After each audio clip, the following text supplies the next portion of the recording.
Once upon a time. Welcome to Australian Book Lovers, your destination for imagination.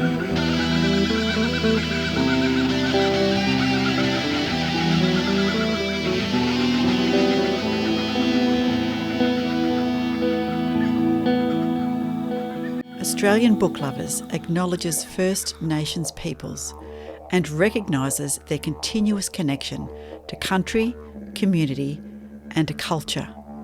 We pay our respects to elders past, present and emerging, and honour the sharing of traditional stories passed down through generations.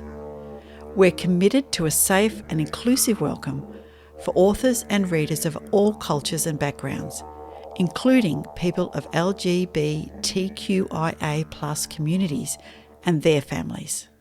A big warm welcome to everyone and a huge thank you for joining us for the Australian Book Lovers podcast, episode 142. Our mission is to bring fabulous Australian and Indigenous literature that spans a whole range of genres to book lovers around the globe, as well as fantastic resources and information for passionate authors looking to write their next bestseller. I'm Veronica Strachan, aka V.E. Patton, fantasy, sci-fi, memoir and picture book writer, reader of many genres, founder and co-host, coming to you from Wurundjeri Woiwurrung country. And I'm Laurie Bell, also your co-host today, and I am coming to you also from Wurundjeri Woiwurrung country. I write science fiction and fantasy, short stories, long stories, flash fiction, and blog and review and all sorts of bits and pieces. And narrate short stories and do those kind of bits. Exactly. Yes, and coming to you from a chilly morning in Melbourne. Yes, it is a very chilly morning. We've had lots of lovely frost down here. We have had a little bit of rain, which is great for the farms and the all of the food belt. This is an interesting episode in that we were doing, well, in a writer's room, we normally have two authors, but we were lucky enough to chat with the fabulous Marley and Linda Wells, a mother-daughter team, so two writers, but one book. So we kind of thought, well, we'd mash because there's so many books to spotlight, so we kind of thought we'd mash a regular episode with a writer's room episode. So we do have a lovely interview with Marley and Linda about their book, Desert Tracks, which my copy has arrived, and Magabala is going to, their publisher, is going to give us a copy as a giveaway, which is brilliant. So lots to talk about, but in my copy's coming this week sometime. Oh, I'm hopeful that it's coming this week sometime. This is a good thing. So in the meantime, I just had, would you like a couple of words from John Koenig, or would you like the news? Oh, I can see a cat tail. Let's go a word. Excuse me, madam. Thank you. All right. She hasn't been on camera much lately, so no, so she's feeling like she needs her cameo. Can you lie down? There you go. Go over there. Okay. This one kind of fits her. Beloiter. So she was kind of loitering. But yes. So it's a verb to look around in a state of mild astonishment that your life is somehow still going, as if part of you had just assumed that your allotment of days would have been used up by now, standing there like a player in a slot machine, perpetually surprised that your winnings continue to trickle out, but not sure what you're supposed to do now. There you go. That's from to be and to loiter. Hang around someplace with no particular agenda. Yeah, and it's true. Do you think you have times in your life where you just think, I've just been existing for a while? I haven't really been looking. We had a couple of workplaces. Where you think, how am I still here? Yeah.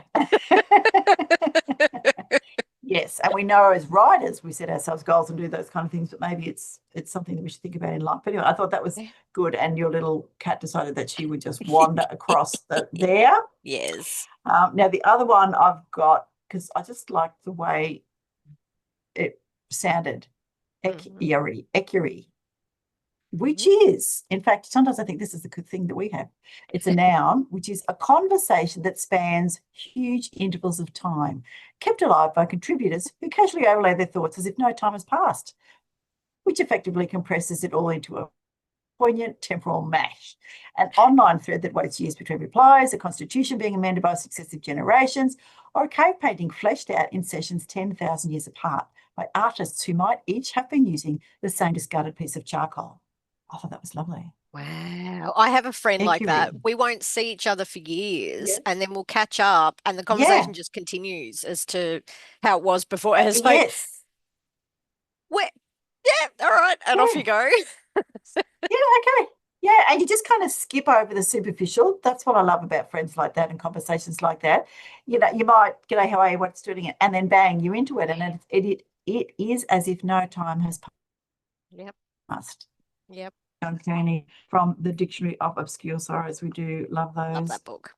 stories. And we did, Yes. I did get an email from someone who loved the two words that we had last time and just thought they were fascinating. So that's good. Thank you. Keep sending in your thoughts on our podcast and Yes. please, give us some stars or ticks or share with friends, which is lovely.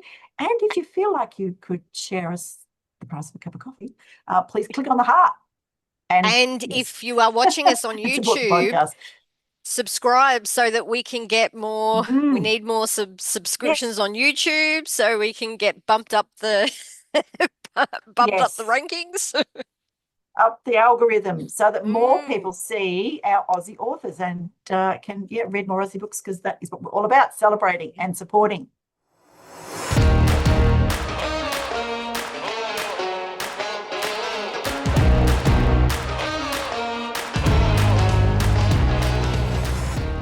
Okay.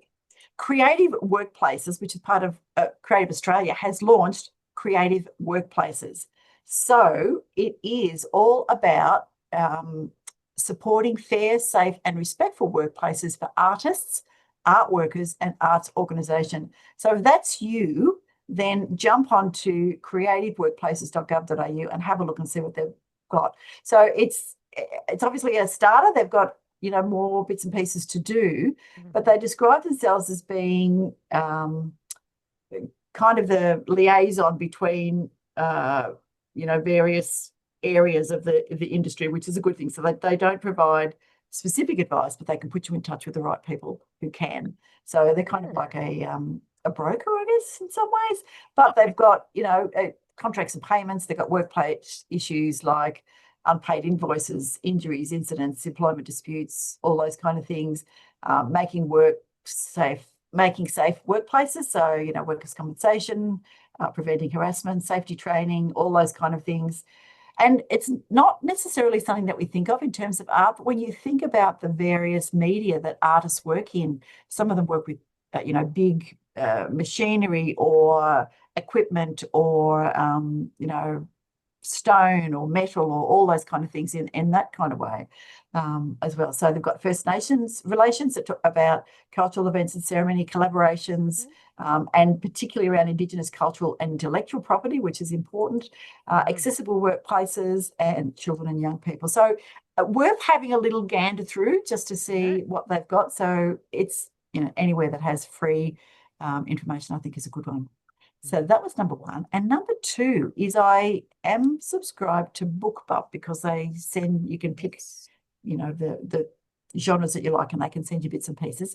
And one of their blogs, so this is at insights.bookbub.com, how BookBub selection process works. Because I sometimes wonder, I think, haven't I seen this book before? And then I think, oh, that's a really good book. Or how did that get on? And anyway, all sorts of things. So this is how BookBub's featured deal selection process works. So if it's something that you're looking to get your book onto a BookBub deal, which is amazing, because anything that I download that I read, I try and give at least stars, unless it's really, really bad. And occasionally there's been a not so good one. So I usually just delete that one and don't give it, anything. But mostly I will read what I've got, and it also then has often got me to buy the next in the series, which of course is the whole purpose of it. And you know me, I'm a sucker for a good series. So if it's a good series, I go, well, let's get the next one, see if that's still good. Oh yeah, that's still good. So which is great if there's only 2 or 3, but if there's 7 or 8, I think, oh damn it.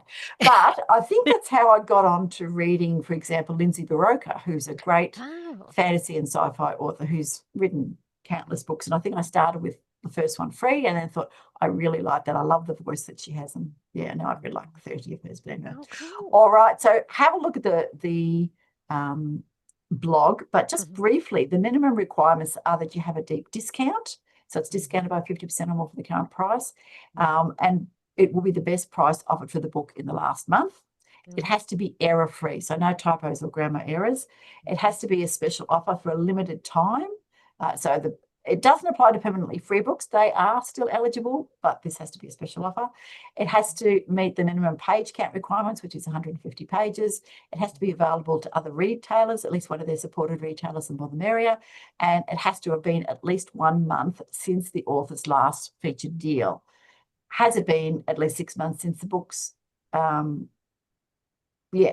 had a feature deal? Anyway, that's right, but you can have a look on there. So they do reader reviews, they do critical reviews, they do author accolades, and interesting that they look at the content fit. They have featured over 200,000 books, and they've gathered a lot of data about what performs best in the category. So that's how they kind of pick it as well.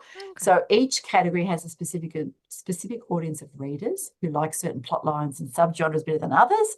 So they're edited, optimized for their subscribers' unique tastes and track how these preferences change over time.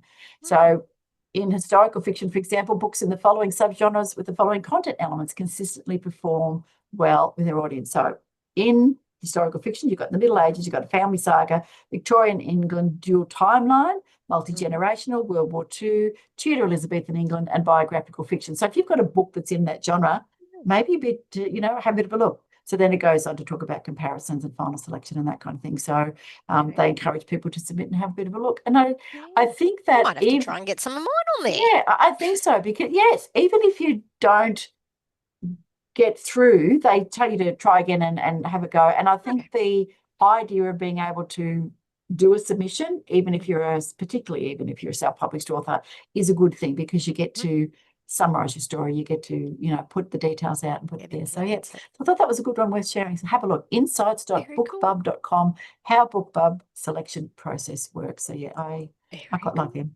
Yeah. And if you get free books. And one very quick thing I thought I'd mention, since we're doing the news, is it's PLR, ELR payment time. So authors have been getting their payments. So again, it's a fantastic reminder that if you love your favorite authors and you want to get more of their books, get them into libraries. You can request them really easily. Yes. And the more that they're borrowed, authors get a tiny little bit from the government. So we love this time of year, and also it's also the copyright agency's payment time. So jump on there, make sure you've got your works up at the copyright agency, and you also get a little from the government, which is very nice, but it really does help authors. We know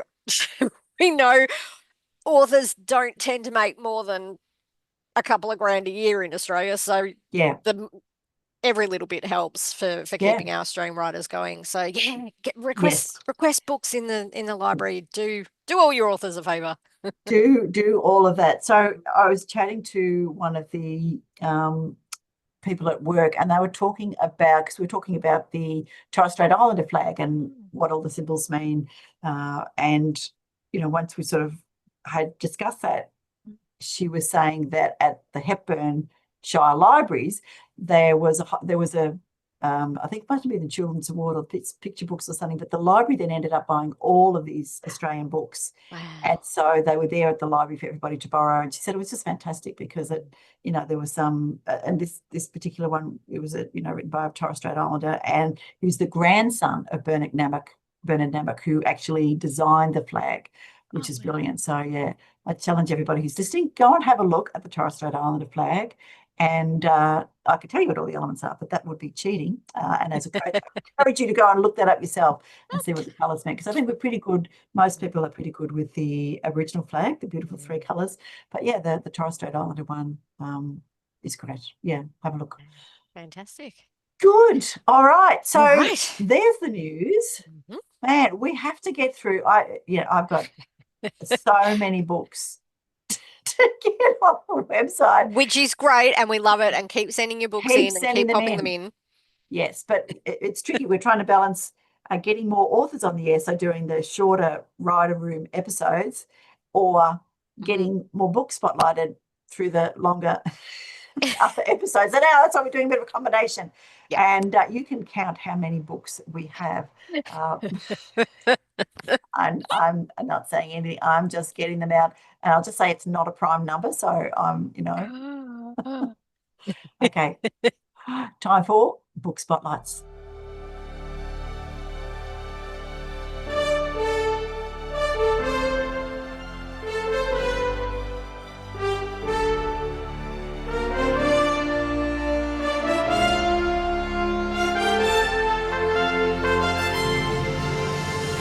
Book spotlights number 1. And this is fabulous. It Is What It Isn't, which is a science fiction short story collection by Stephen Higgins. And that was one of our giveaways at the last newsletter, which is just brilliant. I was very sad to see that one go into the mail and it headed down to, I think it headed down to Gippsland, that one.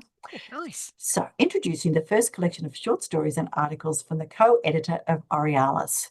It Is What It Isn't brings stories together that have been previously published, as well as some brand new stories. But wait, there's more. You also get a selection of Stephen's humorous articles, including the useful and funny So You Want to Be a ... series. Be the first in your street to get a copy of It Is What It Isn't. Of course, this means you will need to convince other people in your street to buy a copy. Otherwise, you'll be the only one of the people in your street to have a copy. And where's the social cachet in that? You can also get It Is What It Isn't at all of the usual places. I've got that one. Fantastic. So Stephen is co-editor of Aurealis, the magazine of science fiction and fantasy. He co-hosts the apocryphal. Apocryphal? Thank you. Not enough coffee this morning, clearly. Apocryphal Australia podcast, and releases instrumental music. Aurealis is available from online bookshops, and I've got a subscription. I get that one each month. That's fantastic. And Apocryphal Australia can be heard wherever you get your podcasts. Stephen's music is available wherever you get your music. His books Teach, a guide for teaching teens, and It Is What It Isn't, a collection of science fiction short stories and articles, are available everywhere. Excellent. Brilliant. Yes. Number 2, When Dark Waters Burn by Zena Shapter, which is science fantasy. Stay out of sight. Stay hidden under the lake. Even as giant water ants scout the surface and deadly trees slop their hungry roots along the shoreline. For unrest surges in the swamps, getting closer and closer. Sala will only be safe for as long as their ship's location remains a secret. But when a horrifying threat ignites close to home and the lakeside hill farms are forced to reveal a desperate truth, it unleashes a wreckage of terror and destruction on the world of Palude. What Sala fears most becomes irrelevant. All she can do is run and make one irrevocable choice after another. If she's to have any kind of future, she must fight to accept the collapse of her past. Hiding from it was never an option. Sounds really good. Yeah, it does. And I did like her first book as well, so this is great. There you go. So Zena Shapter is a multi-award-winning author of science fiction and fantasy, speculative and contemporary fiction, conjuring journeys into the beyond and unusual. Author of When Dark Roots Hunt, finalist Best Novel 2024 Ditmar Award, When Dark Waters Burn, Towards White, and co-author of Into Torden. She is a writer with a need for adventure, Midnight Echo magazine, and Who Deserves Attention, Lillian Sacernia Tangent Online. Writing dark fantasy at its blood-soaked finest. Australasia Horror Writers Association, Cold and Brutal, Tor.com, and beautifully crafted and well-told stories that deserve to be read many times, Glenn Mills Short Story Prize. She loves movies, frogs, chocolate, potatoes, interesting collection, and living with her family on Sydney's beautiful northern beaches. She's also an inclusive creativity advocate, writing mentor, and editor. Fantastic. Awesome work. Yes, she does do awesome work. Mm. All right, number 3 is My Hot Housemate by Susannah Hardy. Hardy, which is a romantic comedy, the old rom-com. So successful Australian actress Indigo James was happily living in LA until she discovered her actor fiance had an affair. She also missed out on a huge TV role that would have been her big break. Needing time out to let her heart heal, Indy heads back to Sydney to house sit for her friends Jazz and Stu and to look after their enormous Labradoodle called George. Indy knows nothing about dogs, and to make matters worse, she has an unexpected housemate, the handsome but intolerable Jeremy Taylor. Indy and Jem dislike each other intensely, despite having shared a passionate kiss at Jazz and Stu's wedding 5 years ago. Jem is scathing of actors and their lifestyle, while Indy finds him arrogant and rude. The thought of living with him is unbearable, but Indy has no other option. Broke and exhausted, Indy needs to recharge and save some money so she can return to Hollywood and pursue her dream. However, Indy's Sydney sojourn tumbles into chaos as her career comes to a standstill, her father's health is failing, and she learns that Jazz and Stu are having marital problems that she knew nothing about. She starts to realise her desire to succeed has become more important to her than the people she loves. On top of it all, she has to live with an annoying housemate and look after a demanding dog, both of which prove to be more trouble than anticipated. But just as the tension between Indy and Jem starts to sizzle, Hollywood calls and Indy must return to LA as she's very close to a lead in a major TV series. This is everything she's ever wanted, but is forced to choose between her dream role and the possible man of her dreams. Why can't she have it all? Love a good rom-com. Oh, yes, you can see it. You can see it on the screen, can't I you? know. So Susannah Hardy was originally an actor who completed a Bachelor of Arts at the University of New South Wales before running away to study theatre in Paris. Through performance, Susannah discovered a passion for writing comic stories about flawed characters navigating their way through love and life. In 2021, Pam McMillan published her first novel, Loving Lizzie March.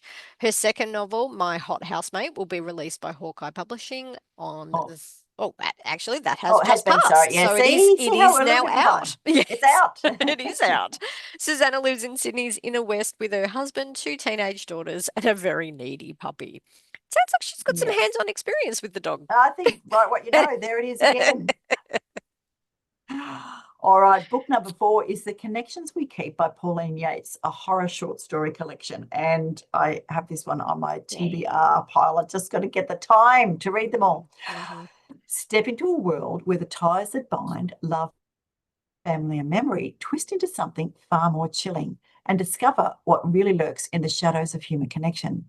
This collection of short stories explores the intricate and often chilling ties that bind people together, whether through blood, love, or the strange and supernatural.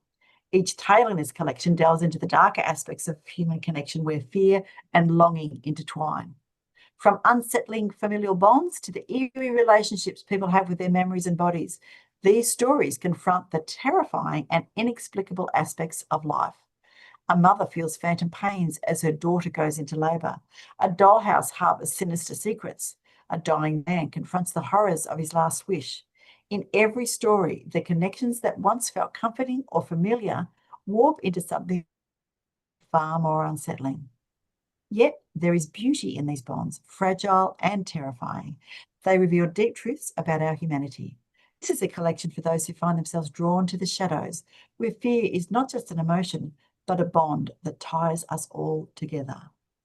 And Pauline is very good with her horror. She's given me chills and creeps many times. So if you love that sort of work, jump onto it. So Pauline Yates is an Australian author of horror, science fiction, and poetry. Her publications include the award-winning science fiction novel Memories Don't Lie, the sci-fi novella Shattered, and the horror story collection The Connections We Keep. A twice-nominated Australasian Shadows Award winner and an Aurealis Awards finalist, she has published numerous short stories and poetry with publishers including Black Hair Press, Metamorphosis Magazine, IFWG Publishing, Midnight Echo, Pseudopod, Aurealis Magazine, Twisted Wing Productions, and many more. So Excellent. get Yes, onto and a that for great your support of creeps and Australian book chills. lovers. Yes, for sure. Now, we have 4 books by the fabulous Sandy Barker, who was doing a bit of a catch up with putting books on. So I'm going to read the first blurb and then we'll do a bio and then I'll quickly go through the next 3 as well. So this one is Shout Out to My Ex by Sandy Barker. And it is, of course, a romance because she is the romance queen. So fashion designer Elle Bliss is unlucky in love.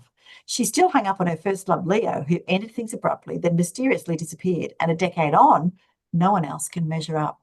But Elle's all-time dream of showing in Paris Fashion Week is about to become a reality, and she has no time to dwell on her dismal love life. That is until Leo, now going by Lorenzo, comes back into her life. A celebrated up-and-coming shoe designer, Lorenzo is nothing like the man she fell in love with. Rude, brash, and with an ego the size of Paris, he's too caught up in his own celebrity. But as they constantly cross paths in a city of love, Elle begins to question how much of Lorenzo is an act, a persona for the cameras. Because deep down, she can see glimpses of the man he was, and feelings from all those years ago become impossible to ignore.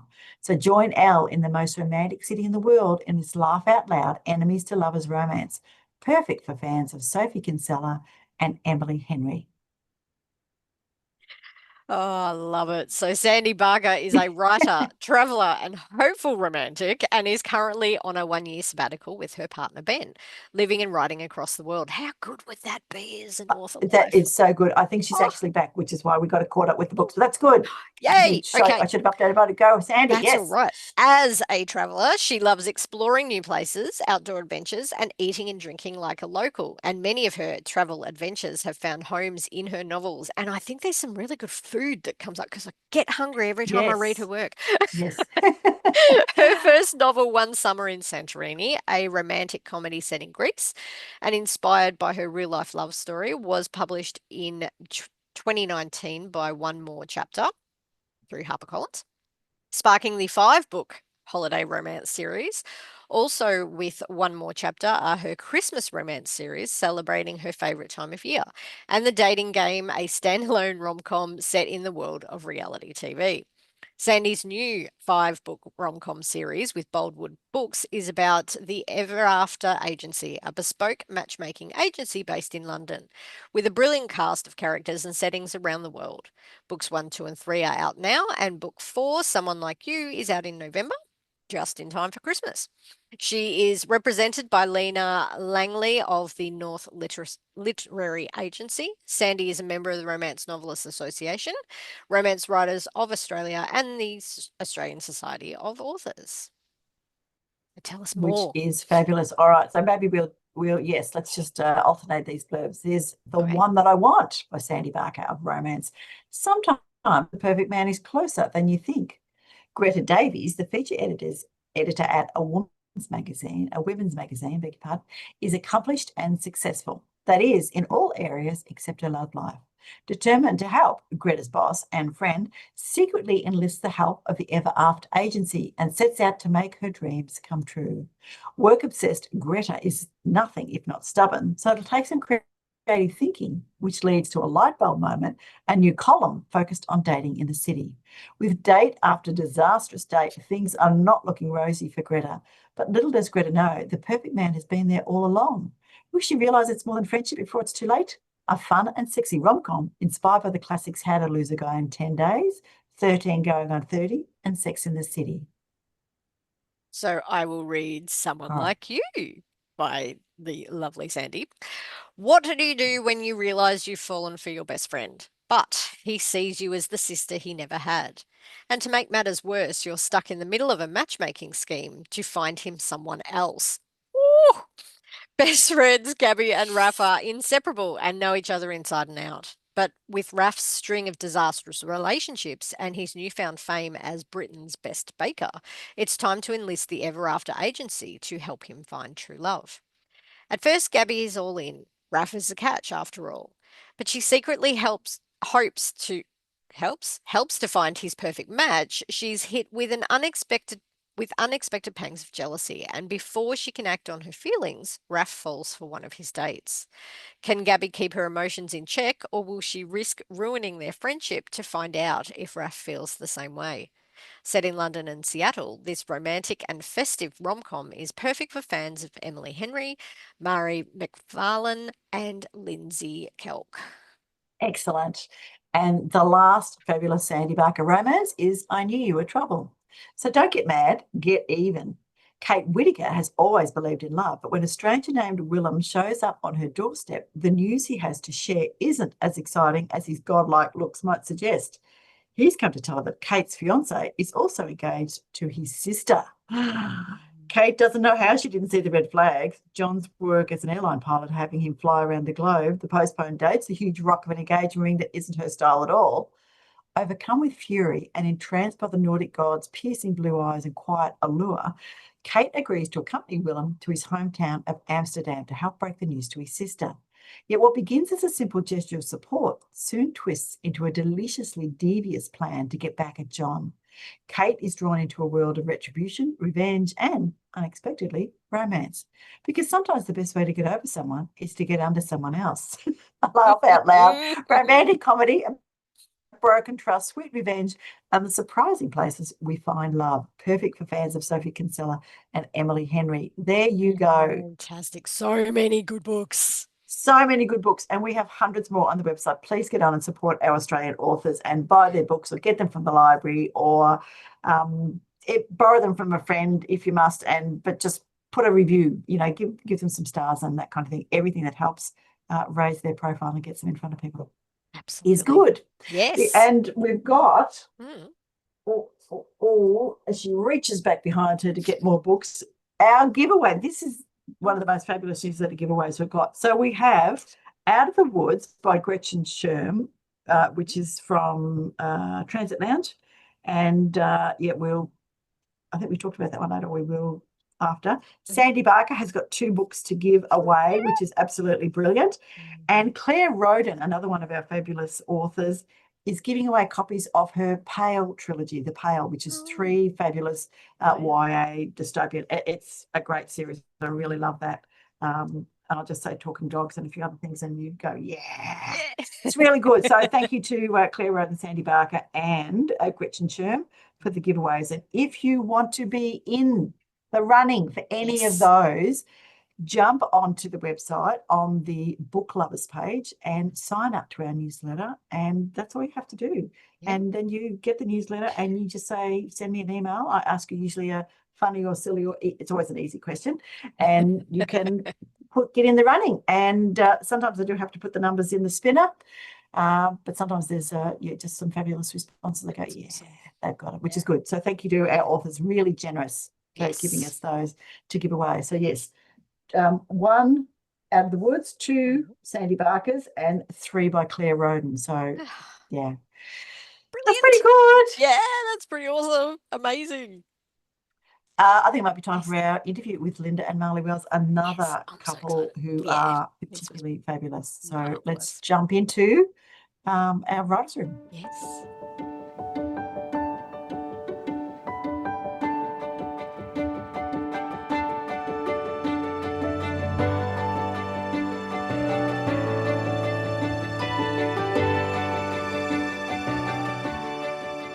Welcome, book lovers. I am absolutely delighted. My family couldn't understand why I was so excited tonight, but we have a beautiful time travel portal fantasy with Indigenous themes, really strong Indigenous themes, written by a mother-daughter combination, which being a mother-daughter combination, author and illustrator, but I'm just I want to know were there any fights, who got to say the final word, who did the editing, how did you do chapters? But welcome to Australian Book Lovers, Linda and Marley Wells. Thank you. Now, I am on the very cold, very chilly Warlpiri country in Wurundjeri country down here in southeast Victoria. And I would love to know where my author friend is up there, Laurie.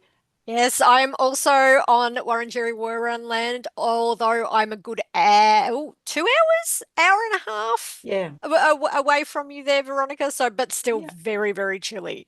Yeah. The Kulin Nation is pretty large. Lots of mobs down here, but it's fantastic. Just on the border I just heard that, because we're going to talk about some themes later on, the Jara mob who are just next door to us, are the first group to start treaty negotiations at a local level, at a shire council level, because Victoria's working on treaty Yes. statewide. But yeah, lots of great movement there, which is fantastic. Fantastic. Yeah. So where are you tonight, Linda and Marley? We are on Aranda country in Mparntwe, Alice Springs in Central Australia. Which I dare say you're much warmer than we are, although the nights are cool up there. At the moment they are. Yeah, beautiful. And this is where the story began, or where you began the inspiration for your story. So let's do the blurb. Laurie, can you just tell it before we get stuck into the questions? Because Yes, I read the blurb. I absolutely can. I'm in love with this book. It sounds absolutely marvelous. So, what started as a small breeze blew up and up and up until a whirlwind had wrapped itself around her. Sunny and Spike, caught in the tailwinds, looked away to protect their eyes from the flying dust. When the wind had passed and they looked back, Millie was gone. Have you ever gotten lost in a book, entranced into the world of a mysterious old story? Millie, Warlpiri, let me get that correct. I feel terrible. I just learnt how to say this lovely name. Warlpiri teenager. So Millie, a Warlpiri teenager, is sucked up by a willy and transported to Alice Springs in 1924. Here she meets a crew of oddly familiar young people, Sunny, Beryl, and Spike. As the group continue to find each other in time, they realise the Alice Springs of the past and the future are not as different as they seem.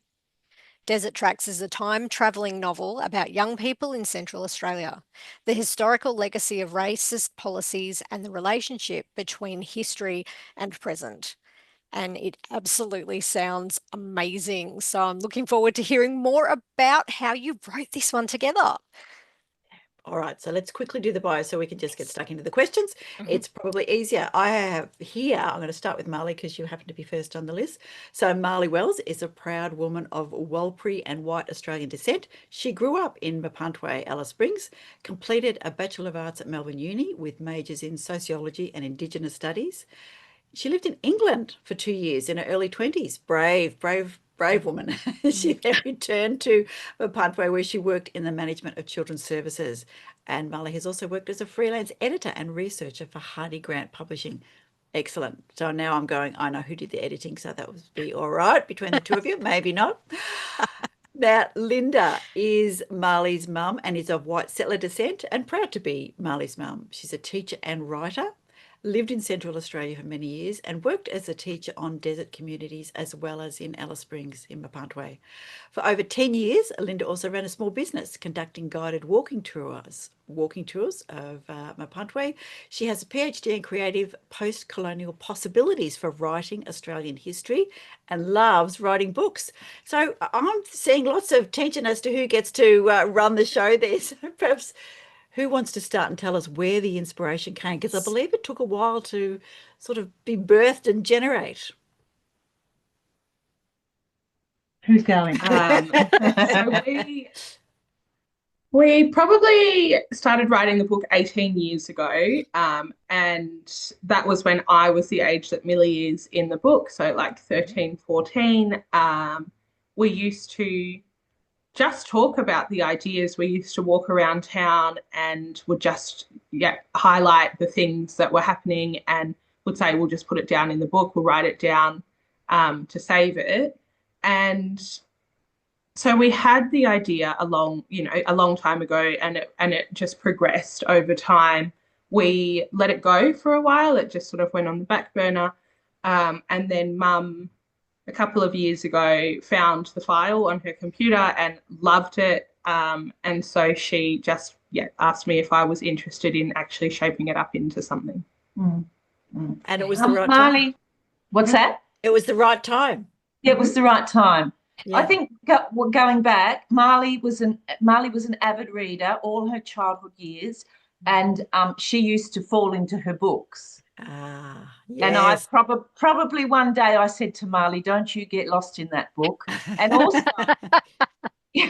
she used to conveniently fall into her books when it was time to come and do jobs. Yeah, I'm not going I to hear say that, that Molly. was me too. Yep. Even, my older sister used to say, "Where's Veronica? She's reading a freaking book again, isn't she?" And, dishes time or doing the, looking after the little brothers, bathing them. Yes, I'm with And you. so that's what Escape. happens to Millie in the book. Ah, beautiful. Yeah, no, it's Oh, fantastic. So how And did it go? Oh, you no, go. are you sure? Yes. Okay. Sorry, I'm always jumping in with questions. How did it go with turning the oral nature of how you created the story originally into that written form? It just did. we from way back we talked about it for a while, and then we started to write bits down. And I think we both wrote things. We both wrote characters. We both wrote descriptions of things in Alice Springs, and then we put that together in one file. And then when like Marley said, when I looked at it a few years ago, I shaped it into a kind of skeleton of a whole novel. And then I said to Mark, and then I said, here it is. And Marley read through it, and she got excited like me. And so we had this living document that we worked on together. Just fantastic. So almost like you just dropped scenes into it, and it sounds like then you found the threads that tied it together. Yep. Yeah, brilliant. Absolutely. Even just discussions that characters had or places that they were sitting, like it wasn't fully fleshed, and we didn't sort of have a timeline or an order that we were writing it in specifically. It just was what came out. That's just, listen to the muse, and the muse said, here. Yeah, okay. So 18 years to, sorry, Laurie, I'm just going to get this straight in my head. 18 years later, and then a couple of years to put it together. And then what happened with the publishing? Obviously, you've got the fabulous Magabala Books have picked it up and run with it. Tell us about that journey. You got to the point where the book was finished. Who did the editing? How many passes did you have to do? Out of us, who did the editing? Yeah.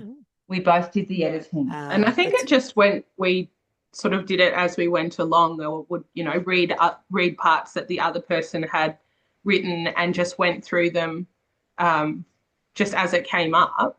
Yeah. And then we just would sort of continuing to edit and add things to it.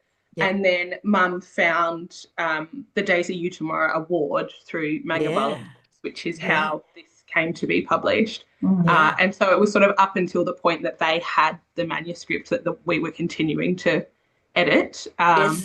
And then, amazingly, they, got their eyes across it and had some suggestions, and that was how it was finalised. Beautiful. All right. That gives me a reminder that I'm going to share with readers what the Daisy Utamara Award is. It's for an unpublished manuscript of junior or YA fiction by a First Nations author. And it's open to all Aboriginal and Torres Strait Islander people currently living in Australia. And it's named in honour of author and poet Daisy Utamara, who was an elder of the Wanambai people from the Mitchell Plateau area in the far North Kimberley, and one of the founding elders of Magabala Books. Born in 1922 at Kunmanya Mission, Daisy was an award-winning poet, author, community leader, and passionate educator. Her poetry collection, Do Not Go Around the Edges, illustrated by Pat Torres, published by Magabala Books in 1991, was shortlisted for the 1991 CBCA Book of the Year for younger readers, and it won the 1992 Australian Multicultural Children's Book Award. And of course, the Magabala mentions that they're grateful to Daisy Utamara's family, who've given permission to honour her memory with that award, and that's fantastic. It's also supported by the Copyright Agency's Cultural Fund and the State Government of WA. Fantastic to get that. So you win the award. Was there excitement in the house when you heard that? No, none at all. Was there dancing? We were both living down in Naarm on Wurundjeri country when we were out walking the dogs, and Marley got a phone call because we knew we'd been shortlisted. And then Marley got this phone call, and I knew it was Magabala, and I was pretty excited. So I was standing there on the phone, just trying to keep it together. And Be cool. mouthing to her across the park. Oh, it was incredibly exciting. Oh, that is so good. Yeah, it's hard to Absolutely. be cool when you get those kind of things. Yeah. Yeah, it was Monty there. So we had a little, for listeners who, Definitely. little Monty the dog made a little appearance before we started recording. Yeah, so that's good. All in the family. All right. Go, Laurie. So tell me because it's multi-point of view. So not only do you have the time travel and it's going forward and then coming back, or going back and then coming forward, but but you also have multi-point of view within each chapter. So how was that when you were putting that story together? I understand, and I think it's a brilliant way to do it, to show in different formats, in different formatting within each chapter, so you know who is speaking when, so to speak. So how was that when putting that story together? Did that take a little bit of time to bring that into that cohesive structure? We talked a lot. In fact, although we were together when we won the award, we for a lot of the putting together those last 2 or 3 years, I was in Melbourne and Marley was up here, and we had a lot of phone calls and really long phone calls, and we just really thrashed it all out through talking about it. Fantastic. Yeah. It's brilliant. People say don't necessarily work with family, but as I mentioned, my daughter and I have done picture books, so different. I'm the writer, she's the illustrator. And I am just amazed that illustrators in particular can just make your words come alive. And I think, what you've done is in that kind of reverse in your mind, obviously you saw things where you were in Mparntwe, and you've gathered the people, the descriptions, what was going on, and brought it in. So yeah, brilliant. And then you've got words. That wasn't a question, that was just a statement. Sorry about that.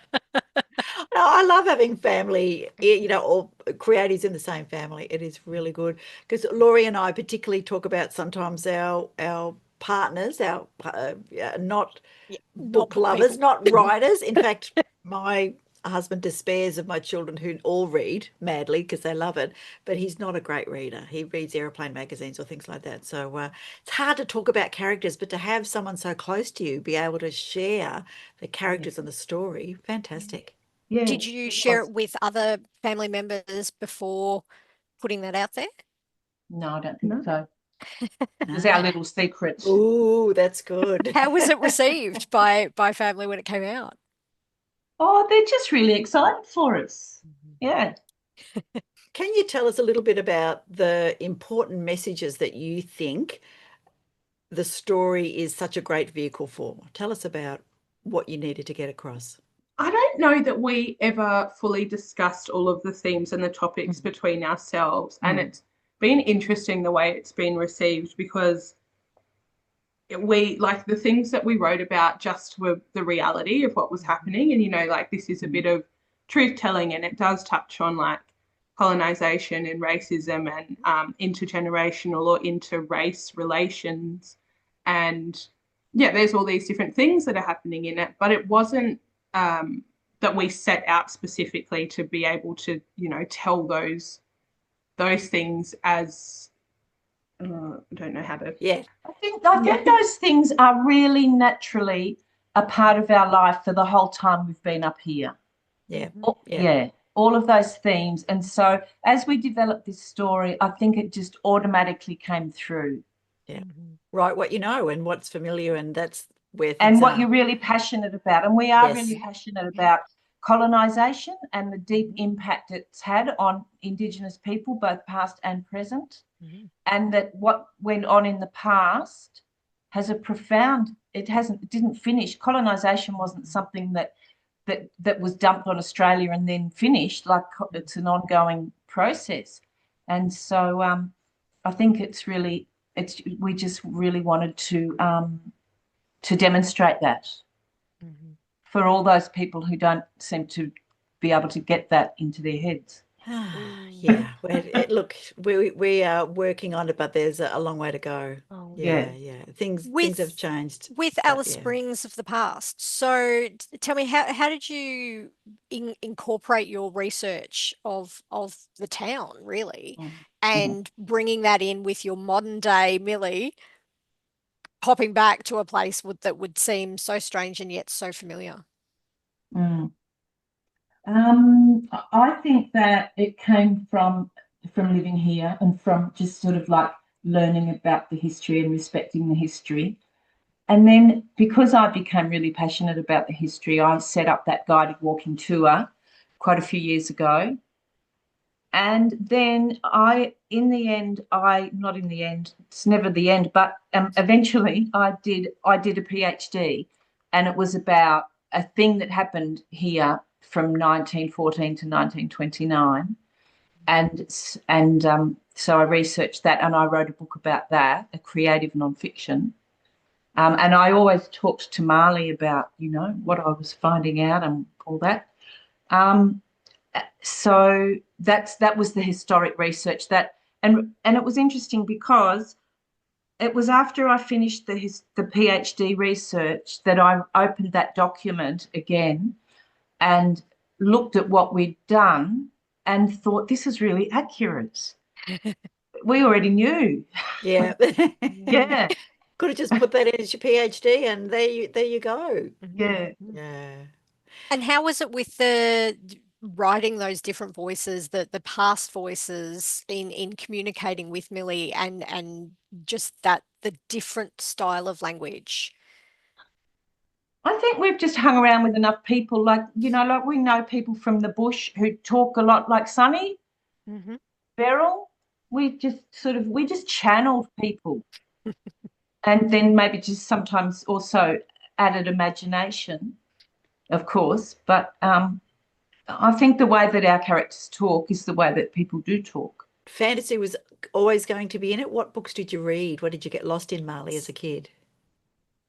Harry Potter. Oh, yeah. For sure. I always have just been fascinated with any of the like mythological sort of sci-fi, any of those stories. I just that was what I could get lost in. I have a hard time suspending disbelief in things that are supposed to be, real and reflective of the world. And so I loved these worlds that were where you could relate to the characters, but you weren't supposed to believe that was really what was happening, next door. And so that was the way that I loved books, was that I was getting absolutely lost in these fantasy worlds that I could imagine.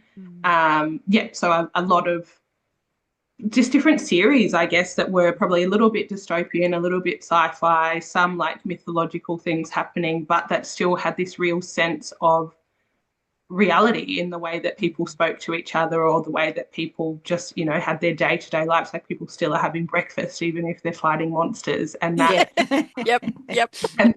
and so that was like, that crossover really interested me right from the start, of my life.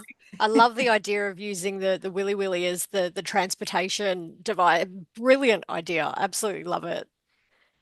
And I don't think that was something that we had really thought out in the early stages, but we knew that there was time travel, and then it was like, well, why wouldn't it be something that people can really feel and relate to? But that is also, it's a force of nature, and so who knows what is really, capable of happening. Yeah, absolutely. We'll have our international guests going, oh, spiders, snakes, and now Willy Willies.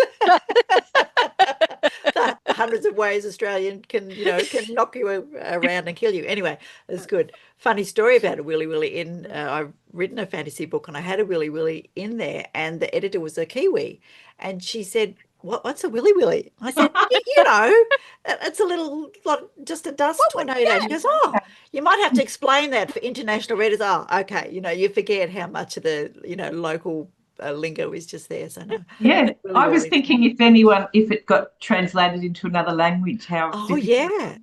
Yeah. What would they say? Small dust tornado? Who knows? But yeah, it would be nearly as good. They have them in America. So I suppose maybe people, I know America, it doesn't, it speaks English, but maybe people around the world are familiar with this phenomenon.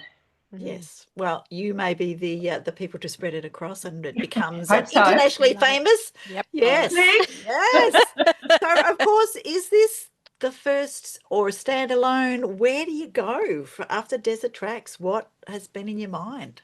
Where do you go, Marley? Thinking over the future. I think that it is not a standalone. We have lots of ideas of what can come next. Yeah, Brilliant. and I think definitely some of the characters they just need to get out again.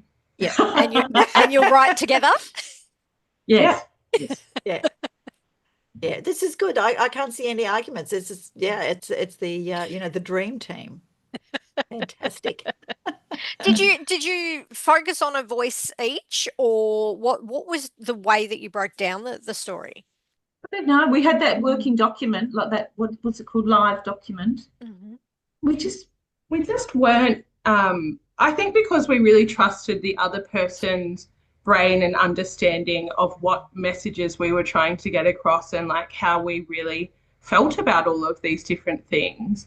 We weren't precious or possessive over particular aspects. And like, of course, Mum did the formal history research and the PhD, but I, have all of the research by the books that I've read, or the stories and the history that we both have just been told by people. Just that it wasn't that anything was defined for one person or the other to be able to have input on. Like, it was very like, oh, here's an idea I've had, and the other person most of the time would be like, yes, and. That's Excellent. Brilliant. I love it. Yeah. So I know you were in two different locations when you were editing and breaking it through, but where do you normally write? Do you have a writing room? Do you have a space that you go to put those words down?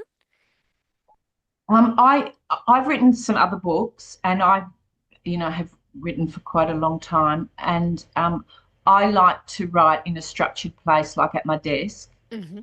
And but sometimes if I'm stuck on something, I'll go for a walk and get unstuck. And sometimes I'll just go out into nature and write on pen and paper if there's things that I'm just not getting by sitting at the computer. Mm-hmm. And Marley, where do you write? Absolutely everywhere. I definitely don't have a structured brain or a structured place to be like that. I have millions of little notes in my phone or just on pieces of paper. They're all over my house. I often just info dump. Like, when something comes to me, I will just write down a whole chunk of things, and that's the best way for me to be creative. I love it. Brilliant. Love it. Like if I sat down and just opened a document, I would still be looking at a blank page 2 hours later. Yeah. Tell me about your experience working for Hardy Grant, for a big publisher. What do you think that contributed to your skills, I guess, your technical skills as a writer? Yeah, so I guess have always had a real eye for detail. I sort of stumbled across a publisher who was working at Hardy Grant like for a number of years, and so she would just sometimes offer me different pieces of work. And so I really enjoyed looking at how other people structured their works. I liked seeing a bit behind the scenes of like the different steps and layers that a book goes through before it gets published. And so I think I probably had a good understanding, like once we had finished with it, that like, yes, it still belonged to us, but if other people read it and had suggestions, they really knew what they were talking about, and they, were seeing it with fresh eyes, but also with very like accomplished skill. And so I think, I have a deep respect for that side of it all as well. Sometimes it's hard. They say you have to kill your darlings, and then were there any favourite bits that did get lost in the editing? No, I don't. Not to, be really braggy about it. I don't think very much changed at all. It's good. It's good. You almost were, if you're editing each other's and working together, I think it probably were keeping a very close eye and keeping them tight anyway. Yeah. Whose idea was it? Was it the publisher or yourselves that came up with the idea of the different formatting for each voice? Yeah. No, that was ours. And that even Brilliant. I think probably the formatting came from just us needing to be able to immediately see, who was speaking or which part of the book we were in, and then that just stayed. Yeah. Brilliant. That's It good. works so well. Mm. It's such a great idea. What about the cover design? Did you have any input into that? It's a great cover. We did. They Yeah. sent us a couple of different options, and three options, and we just wanted some little changes in like the colours that we used, or sort of the foreground and background things happening. The only really big change we had is that it's Millie's silhouette that's front and centre, and she had straight hair, and so we just asked that she had curly hair because that was more reflective of me, but also I guess a whole lot of like the little black girls that we hope are really seeing themselves represented here. Yeah, which is brilliant. All right. Linda, can I go back, because I asked Marley what she read as a young person. What about yourself? What were your favourite books when you were I young? loved Enid Blyton. Yeah. I loved The Famous Five and The Magic Faraway Tree. Yes. I wish I had $1 for every time somebody said The Magic Faraway Tree. Seriously, so many people read that, and it was just we were talking the other day about how it's such a good, and we're talking about the Willy Willy being the time travel sort of tool, and how Magic Faraway Tree, she could just duck in and out of those clouds or whatever and make a new story, but it was kind of would bring it back, and it was a really good writerly tool to do that. Yeah, and escape. Did you read that one, Tamali? I definitely read all of those books. I don't think I was read to that. I liked to read myself. I read your books like I read your picture books when you were really little, but then as soon as she could read, off she went. Yes, which is brilliant. Yeah. And that is a magic moment when the children can realise that the words make sense and that that's a story that you can dive into. Yeah. So I remember I had a book called Polly of Primrose Hill. I used to love that. I don't know much about it, like really like who wrote it or anything. That's and Tizzy and the Pageant, which was about a little girl who went to a pageant and got lost. And then you end up writing a time travel story. All the seeds were there. Very good. That's fantastic. Now, I've also been chatting to somebody about audiobooks today. Are you going to record an audiobook? And if so, who will be doing the voices or the narration? We haven't talked to Magabala about it, but we just talked about it. We just went through your questions before, and we were quite firm that we wanted to read. We just immediately both thought, well, we would read it. We would read it. Nobody can do justice except us, because we know the story. Yeah. Fantastic. And look, why not? Yeah. But so we need to talk to Magabala about that. Yeah. So, righto. Yes. What's the most useful bit of writing advice that you've ever been given by anyone that you've been speaking with? I think show, don't tell. Then I think just put something down. It doesn't have to be the start, and it doesn't have to be anything fully fleshed out. Just start getting it out. Like you said, it's harder to edit that blank page. Yes. So, Marley, are there any solo books? Your mum says she's written some others. Are there any solo books in your future? I think so. This has, we didn't set out to write a book, and I still don't think that I massively would identify as like calling myself an author or a writer, which of course I am. You are. Yes. But it's, I think I now am just really letting myself think of all of these ideas that I've had, and I do, I've got all these little chunks of things written down that I'm thinking like that really could be something. So I've got, a couple of ideas that I think could be worthwhile.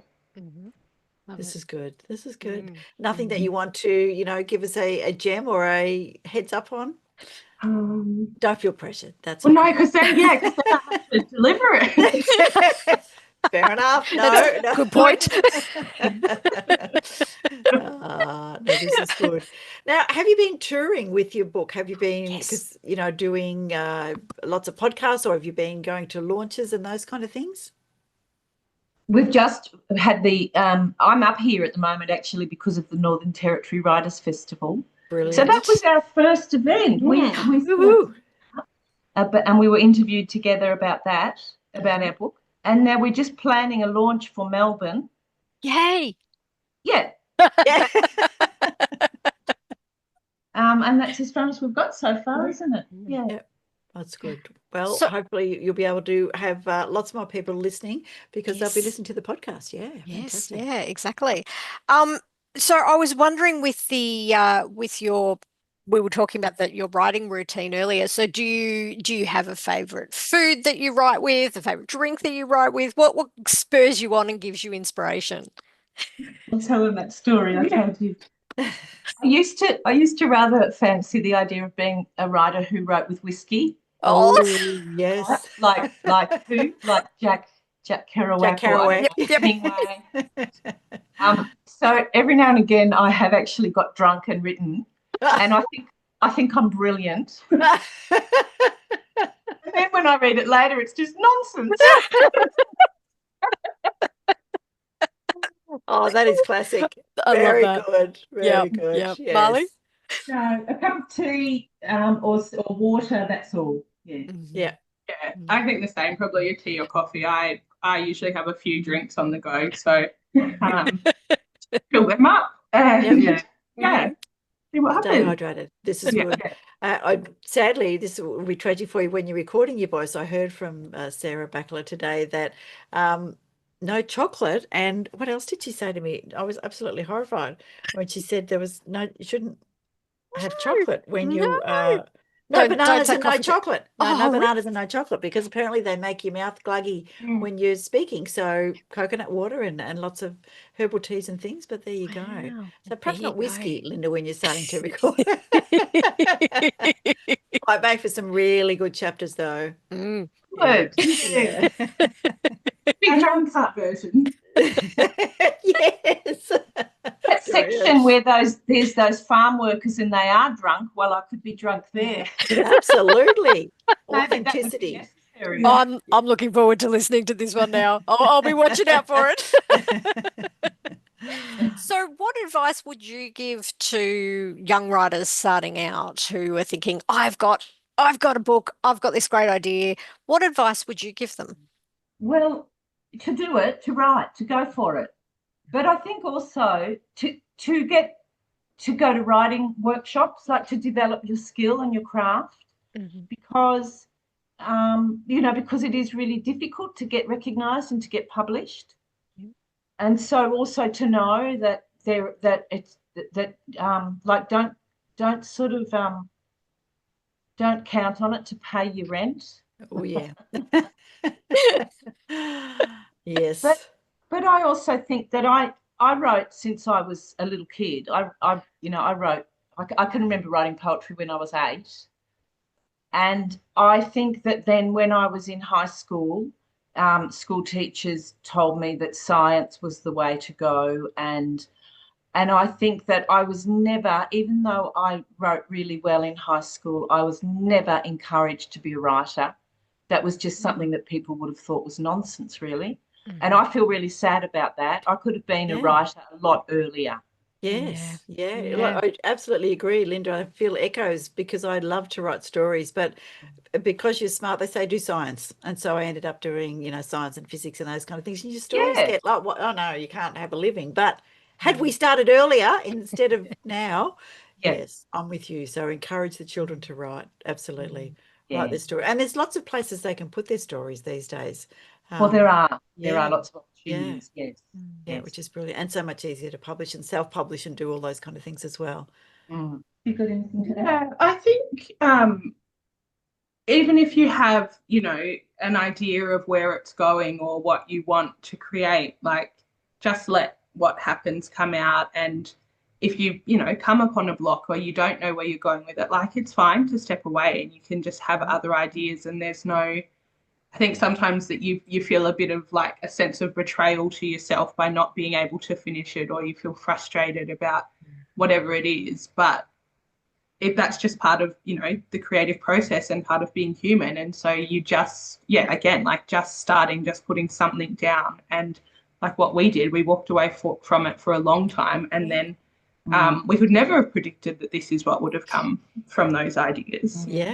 Yeah, just fantastic. And it probably wouldn't, this was the timing for it. It wouldn't have happened if we'd really tried to force it all at once all those years ago.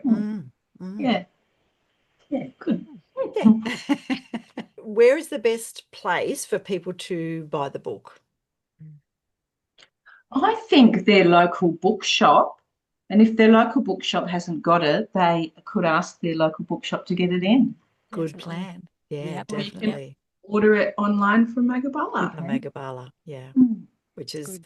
I'm going to share with people, Magabala is magabala.com.au, and you can see Magabala Books, Australia's leading Indigenous publisher, which is brilliant. They do some fantastic stories out there, which is great. And Yeah. are you both online? Where do people find you online? On Instagram at Mhm. Marley Wells Writes. Mhm. Where am I online? Instagram too. She's on Instagram. She's been getting tagged in things, which That's good. the This is good. notifications that much. So, God, you can actually contact me through my website. I have a website which is lindawells.com. Excellent. Excellent. What's I'm the going thing on Instagram? Handle, is it? In effect, some pearls in it. I love it. Linda Wells, Spinifex, pearls. Linda_Wells_Spinifex_pearls. But if you go to Marley Wells Writes, she's I can tagged. pick them there, no worries. Excellent. I'll add those to your Perfect. bios on the website.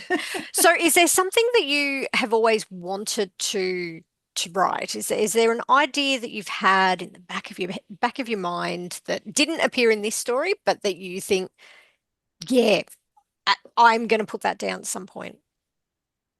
I've got two. They are dystopian. They're both set in the future. It's sort of end of the worldy, and I have probably 3 specific scenes from each book that are going to be something. Oh, Brilliant. fantastic. Yeah, so now let them plant the seeds and let them Yep. grow. Yeah. Linda. Oh, well, my ancestors in the 1950s came from England to Talbot in central Victoria, Dja Dja Wurrung country. And I'm quite interested in, that's just one idea I have, to sort of trace their lives in Talbot and to juxtapose that with the lives of Dja Dja Wurrung people. Oh, wow. Yeah, brilliant. So that's one idea I have. Yeah. Yeah. Nice. Yeah. It's good. And I know the Dja Dja Wurrung, the Djara Corporation, have done lots of tracing of, song lines and various families and those kind of things. So there's quite a Yeah. strong history down here. Yeah. Good. So I need to go and talk to those people and see if they're interested in me doing that. Yeah. That's a wonderful idea. Thanks. So why should people read Desert Tracks? Because it's all of the feedback that we've had from people is that it is a really enticing read. Like they've read it in 1 or 2 sessions. It's an interesting story. It's truth telling. It's fun. It's digestible. It's it's a young adult book, but we think that a lot of people could find something in it that they find relatable or that they get something out of. Yeah, and as well as all of that, it deals with really important concepts in Australian society and Australian history that people are really craving to know more about. Absolutely. Yeah. In fact, if there's any teachers out there listening and watching, get onto this one for your classrooms, because I think this would be a brilliant book for your classrooms. Yeah. Yeah. Especially as we're starting to teach more truthful Australian history. Right. Yeah, for sure. Yeah, that's fantastic. Oh, well, Yeah, I was going to ask you what the best response you've ever had to your writing is. Is there a bit of feedback that you've had, apart from what you've just discussed, in a review or something that just really took you back and made you stop? Yep. Stop and think. Yeah. So I've got 2. One was an Instagram comment by a teacher in New South Wales who has said that they think that it should be in every school's curriculum. Brilliant. Which is our dream for this book. Yes. Yep. Confirming to read that.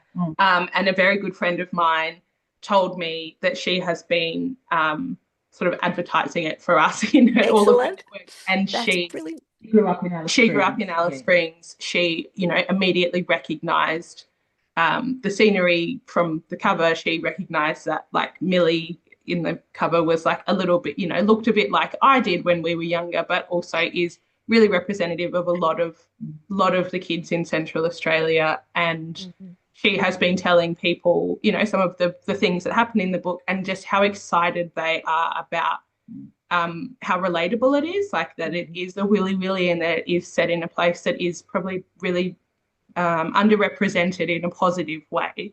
So that was really nice to hear. Yeah. Yeah. That's cool. And Linda, anything that sticks with you? Oh, that teacher's comment about how she wished she had have read something like that when she was young, and how she wants all kids to read it.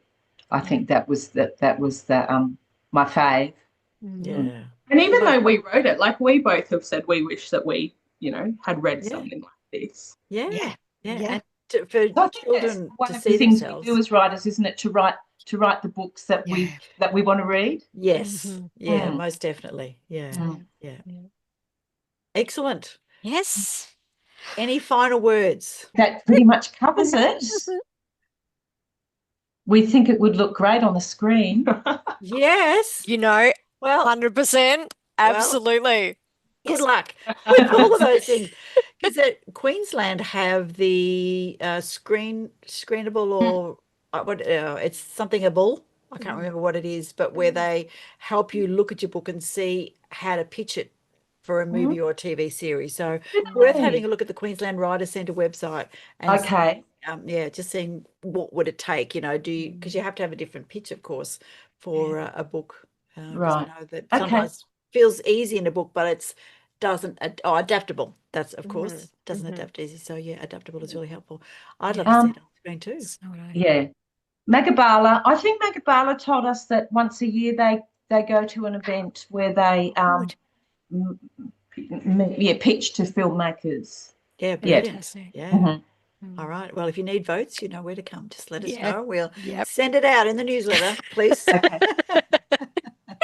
Linda and Marley Wells, authors, mother-daughter authors, I have to say that one more time, of Desert Tracks and winner of the Daisy Utamora Award 2024. Thank you very much for spending some time with us, and good luck with the sales. I hope they just fly off the shelves. It's been a pleasure. Thank you so much. Thank you.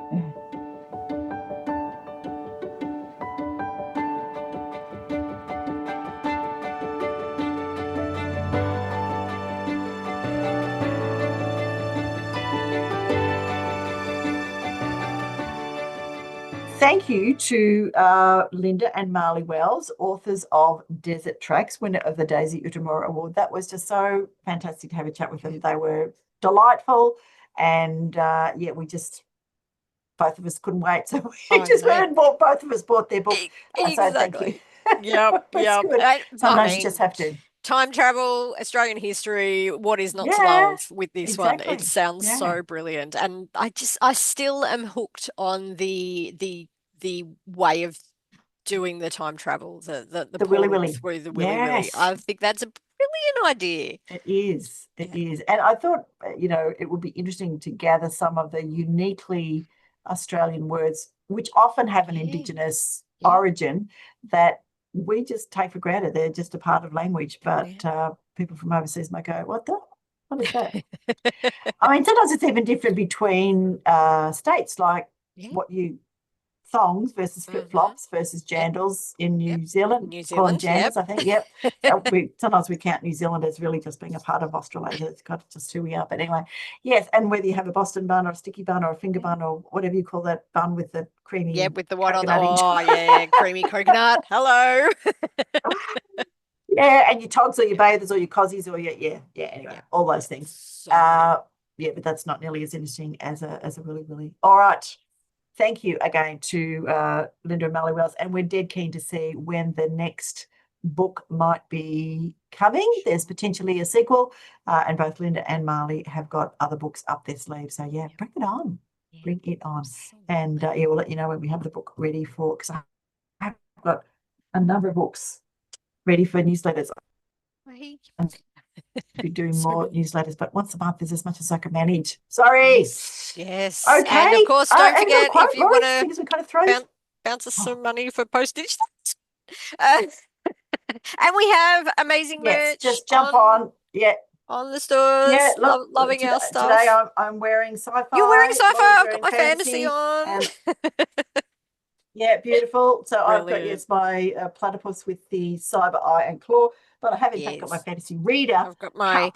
And you'll notice kookaburra that with my Laurie wings. and I have Oh, different cups. So I've yes. got the cup of tea cup, and I've Laurie's got got the cup of coffee my cup for a more sci-fi. solid drink. That was my hot tea before. Now I'm on the water. So I love Talk these about cups. product placement. We've done well today. These cups are great. The They handles are the are. perfect size. Yeah, They're not yeah. too small. I love it. I really like it. Yeah, really Yeah. good. Yep. So, and the funny thing, listeners, is that we both have independently chosen Twining's metabolism tea this morning. It was amazing. I know we're both sitting there.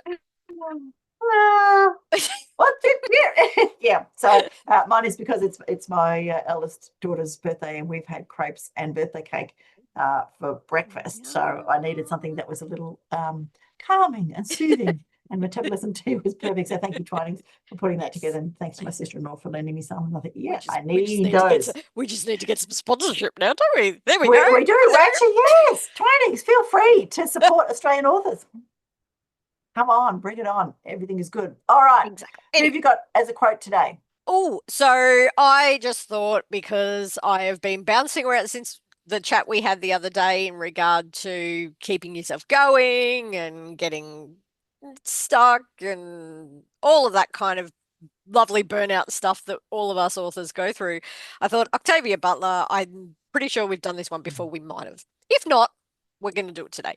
So you don't start out writing good stuff. You start out writing crap and thinking it's good stuff, and then gradually get better at it. And that's why I say one of the most valuable traits is persistence. And I think that's very true. The longer you go, the more you churn out. It just can't help but get better. Yeah. Yes. You can't help but get better. The trick for me is there is time when you've got to go, okay, just stop trying to get better on this one. Let it go. Put it out there. So that's a little bit where I am on soul stuff. But that's all right. It's coming good. I'm going up to Sydney. Well, and as the lovely Linda and Marley mentioned, that was in the computer storage system for how many years? 17? Yes. Something like that. Yes. So quite sometimes, a long time. Yeah. It just needs to wait its time. Let All it right. rest. Yeah. So I've got a quote from Sylvia Plath that I'd sort of, you know what? This is good. Everything in life is writable about if you have the outgoing guts to do it and the imagination to improvise. Mm-hmm. I thought, yeah. Everything. Yep. Nice. Everything can be in a book. And as I've experienced with my photo prompts every week that I do with my 100 words, everyone will get the same picture and everyone will come up with a different story. And it's just, everything can be written about. Yeah. So I love it. Everything is writable about. Yeah. All right. Everything is writable. Yep. So that's our quotes, and we've done news, and we've done chat, and we've done book spotlights. So I think that's it for the day. I think we'll wind it up with encouraging people, load your books onto the website. Please give us some likes on the social medias and subscribe on YouTube.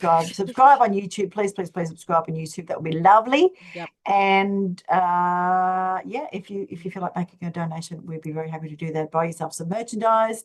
We need layers down here in Naarm at the moment. Yeah, I've got like every layer I could put on this morning. Which is good. So our final byline is, of course, to remember to read more Aussie books. Thanks, everyone. Bye for now. Let's meet again where magic happens.